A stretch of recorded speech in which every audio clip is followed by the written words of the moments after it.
श्री सुकरात जी समुद्र के किनारे टहल रहे थे। उस समय एक छोटा सा बालक एक छोटे से पात्र को समुद्र के किनारे लेके खड़ा था। सुकरात ने उसको देख के पूछा कि क्यों बेटा ये इतना सा पात्र लेके क्यों खड़े हो।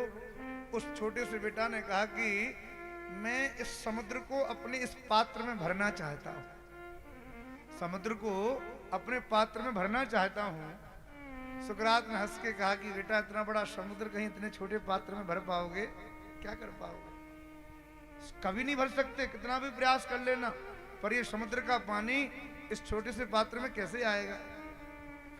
तो उस बालक ने कहा कि चलो कोई बात नहीं, यदि समुद्र इस पात्र में नहीं आ सकता तो ये पात्र तो समुद्र में जा सकता है। बोले हाँ ये हो सकता है। जैसे ही उसने वह पात्र समुद्र में फेंका, सुकरात समझ गए। सुकरात ने उस छोटे से बालक को प्रणाम किया, कहा बेटा आज तो तुमने हमें उस प्रश्न का उत्तर दे दिया जिस प्रश्न के लिए हम कई वर्षों से परेशान थे।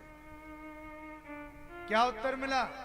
उस बालक ने कहा कि संसार का जो अथाह ज्ञान है वो सागर के जैसा है, इतना बृहद ज्ञान है वो एक व्यक्ति के भीतर नहीं समा सकता, पर हमारे भीतर जो किंचित ज्ञान का हमें अभिमान है, यदि वह ज्ञान किसी ज्ञान के सागर के भीतर समाहित हो जाए तो हमारे ज्ञान की पुष्टि हो जाएगी, हमारा ज्ञान भी फलीभूत हो जाएगा। तो गुरु बनाने का तात्पर्य कि अपने आप से कोई एक तो ऐसा स्वीकार करो जिनके अथाह ज्ञान में हम अपने छोटे से ज्ञान को समाहित कर ले महाराज। नहीं तो आज के समय में तो लोग किसी की सुनने को तैयार नहीं।